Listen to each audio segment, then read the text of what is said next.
ഈശോയിൽ സ്നേഹമുള്ളവരെ, അങ്ങനെ പെസഹ ദിനത്തിൽ അടിപൊളി പെസഹ സ്പെഷ്യൽ ഫുഡ് നിർമ്മിക്കാൻ പറ്റി, അല്ലെങ്കിൽ തയ്യാറാക്കാൻ സാധിച്ചു.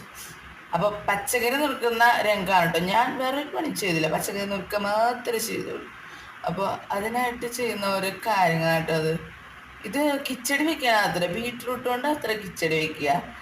അപ്പോൾ കൊച്ചിനെ നുറുക്കി കൊടുക്കുന്ന രംഗങ്ങളാണ് സംഭവം. ഒരയ്ക്കണത്ര ഞാൻ വിരിച്ച് ഒരു കഷ്ണങ്ങളാക്കാന്ന്, പക്ഷെ അത് ഒരച്ചൊരച്ചൊരച്ച് പരിവാക്കണം. എൻ്റെ കയ്യാണെങ്കിൽ വേദന എടുത്തിട്ട് ഷൂ എന്തായിരുന്നു എന്നറിയോ.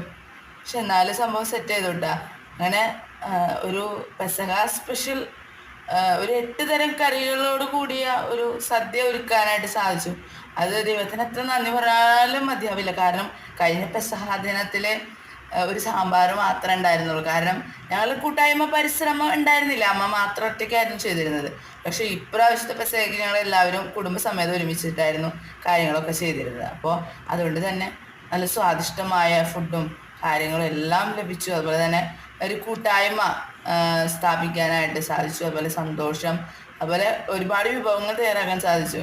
അപ്പോൾ ഇത് സ്റ്റാറ്റസ് ഇടുമ്പോൾ ആരും വിചാരിക്കരുത് ഞാൻ കൊതിപ്പിക്കുകയാണെന്ന് വിചാരിക്കരുത്.